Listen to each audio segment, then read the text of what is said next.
Amis joueurs, bonjour, ravi de vous retrouver pour une nouvelle vidéo, c'est Thomas, c'est sur Il était un jeu. Aujourd'hui, mention spéciale à Matago qui nous édite un jeu magnifique, mais est-ce qu'il est aussi beau que bon? Vous l'avez vu tourner sur les réseaux j'imagine, beaucoup de joueurs l'attendaient, mais restaient un petit peu suspicieux sur ses qualités finales derrière une vitrine plutôt jolie et colorée. On va parler bien sûr de Murano.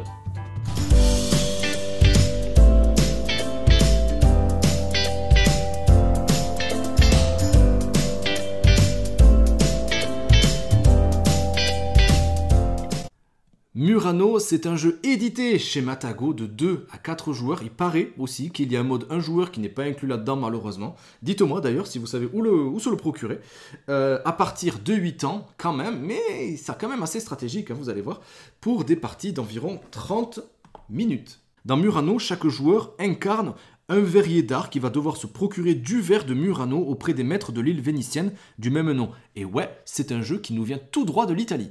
On devra optimiser nos achats, veiller à acquérir des quantités et des couleurs de verre suffisantes et nécessaires à la réalisation des œuvres qui seraient commandées par nos clients. Le gagnant sera tout simplement le joueur qui incarnera le plus riche des verriers d'art en fin de partie, en tout cas celui qui aura le plus de lyres. La lyre, c'est tout simplement la monnaie du jeu.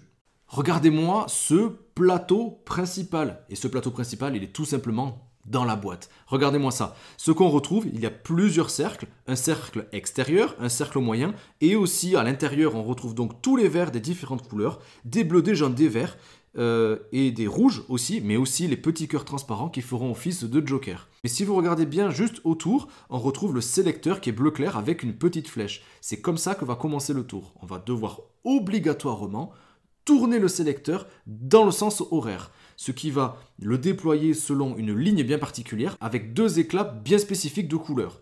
Là, on aura le choix, soit de récupérer les deux éclats des couleurs qui seront définis donc par la ligne définie par la flèche, soit, en dépassant une lyre, on pourra déplacer l'anneau, attention, extérieur, cette fois-ci dans le sens anti-horaire. Pour chaque déplacement, une lyre, sachant qu'au début, on commence avec 4, ça risque de ne pas être facile à tous les tours. Cette phase s'appelle tout simplement la phase de collecte. Ces éclats, on les positionne où? Eh bien tout simplement sur notre petit plateau principal qui a 8 cases, pas une de plus.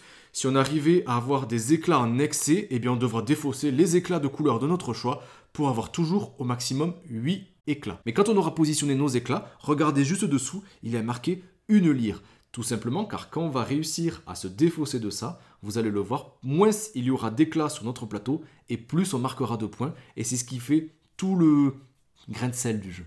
La deuxième phase, c'est la phase de négociation. Et là, on va avoir le choix, soit d'échanger, soit d'acheter, soit de vendre. À vous de voir. Pour échanger, c'est très simple. On va prendre un éclat de la couleur dont on souhaite se défausser et on va mettre cet éclat de notre plan de travail sur l'un des emplacements vides de l'un des marchés. Et on prendra alors immédiatement dans l'entrepôt, c'est-à-dire la partie boisée de ce marché, les éclats représentés sur l'anneau qui fait face directement à ce marché. Donc vous l'aurez compris, cette action n'est pas réalisable s'il n'y a plus de place sur ce marché.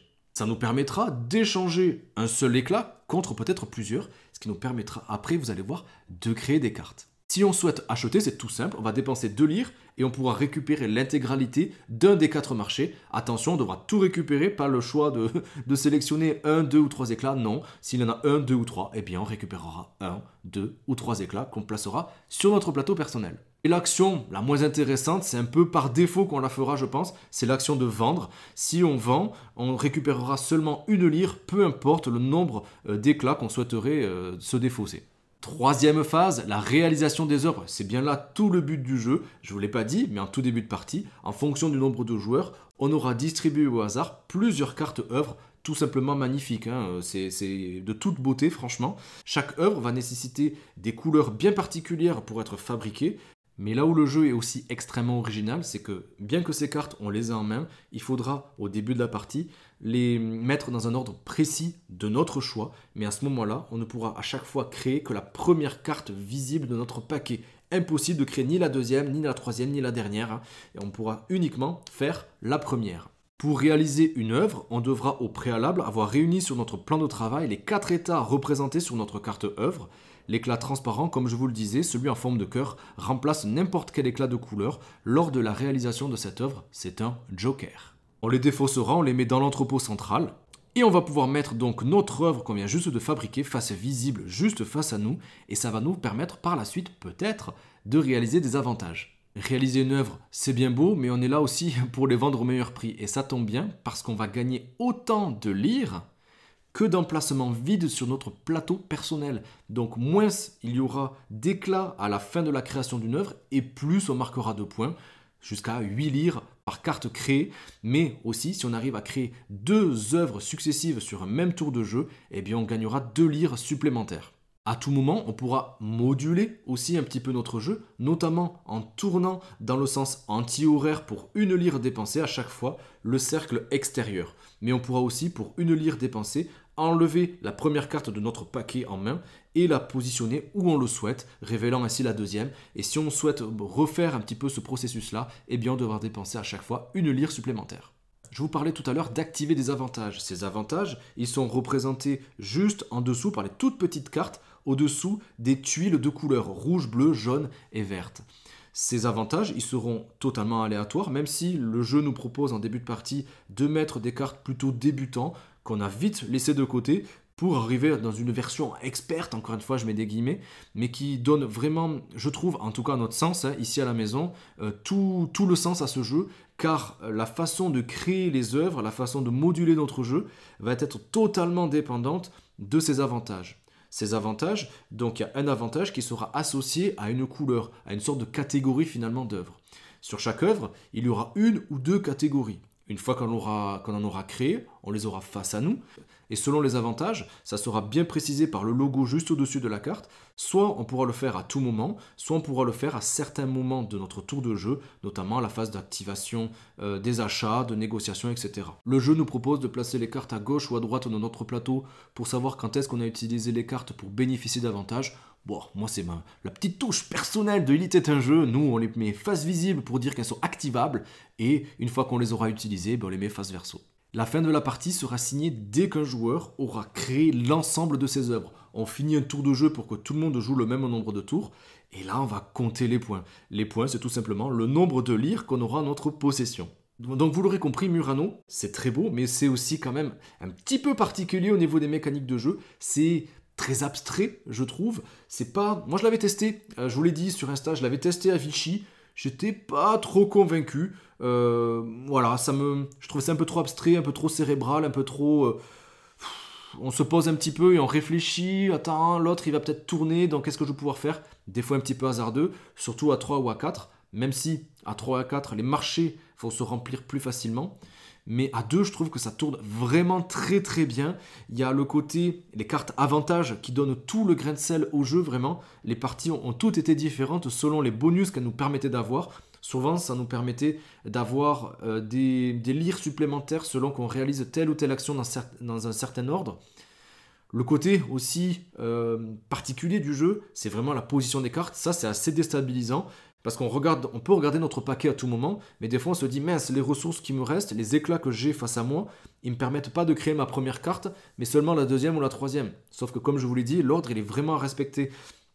Donc est-ce que je suis prêt à dépenser 1 lyre pour redistribuer un petit peu mes cartes, à chaque fois 1 lyre pour prendre la première et la repositionner? Surtout que sur nos parties, des fois ça se joue à quelques points près. Donc est-ce qu'on est prêt à dépenser des lyres pour faire tourner le cercle extérieur, peut-être pour nous avantager, mais aussi peut-être pour désavantager l'adversaire au tour d'après, ou en tout cas pour lui forcer peut-être à dépenser encore plus de lyres pour récupérer par exemple un joker. Bref, c'est plus tactique que ça en a l'air, c'est vraiment de la programmation, hein. Je pense que ça plaira pas à tout le monde, et, même s'il est très beau, on le voit en vitrine, je pense que tout le monde va faire waouh, c'est vraiment joli, ça me donne vraiment envie de l'acheter. Voilà, je vous ai présenté un bref aperçu des règles du jeu, vous voyez que c'est peut-être pas un mettre entre toutes les mains.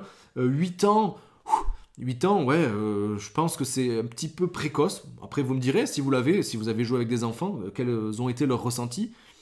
Je pense que voilà, nous, on va le sortir pas avec grand monde, malheureusement. On va le sortir surtout à 2 joueurs. À 2, franchement, on se régale. Ça va très très vite. C'est marqué 30 minutes. Un quart d'heure, c'est bouclé à 2. Hein. Mais voilà, on va toujours essayer de s'avantager en désavantageant l'autre. C'est là tout le côté cérébral, au-delà de l'aspect graphique. C'est tout l'aspect cérébral du jeu, en tout cas, qui nous a charmés.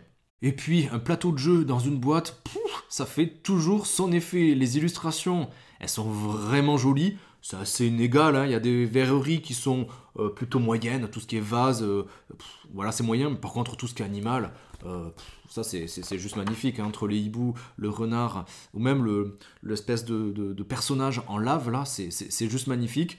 Le côté manipulation des éclats, bon, ça amène un petit peu d'originalité dans le jeu, mais comme c'est vraiment de la programmation et un jeu finalement plutôt abstrait je trouve, le thème, il passe un petit peu secondairement vis-à-vis des sensations de jeu. On prend beaucoup de plaisir, hein, je dis pas, à jouer, mais c'est vrai que les cartes, tout ça, on va juste regarder le côté, le ressources, les éclats que ça nécessite, et des fois on passe un petit peu à côté de la beauté du jeu finalement. Mais bon, ça reste quand même, vous l'avez compris, hein, un très bon jeu de notre ludothèque. Et bien voilà les amis, j'espère que cette vidéo vous a plu, j'ai pris beaucoup de plaisir, moi, vous présenter Murano, un excellent jeu, peut-être pas à mettre entre toutes les mains, qui est vraiment très beau, plutôt abstrait, attention. Voilà, je vous conseille peut-être de l'essayer avant peut-être de vous lancer, ou en tout cas de l'offrir, les fêtes de fin d'année approchent. Si ça vous a plu, n'hésitez pas à mettre un pouce, à vous abonner si ça n'a pas déjà été fait, laissez des commentaires, ça me fait toujours plaisir, posez-moi des questions. Notamment, on va me poser pas mal de questions sur le mode 1 joueur, je ne le connais pas, je ne savais même pas qu'il existait, donc dites-moi si vous savez où on peut se le procurer, ça permettra à d'autres joueurs peut-être de voir et d'expérimenter de nouvelles sensations de jeu. Moi je vous laisse, hop, avec ceci, le catalogue de vidéos, avec les dernières vidéos sur la chaîne si ça vous fait plaisir, et je vous dis à très vite sur la chaîne. Ciao les amis!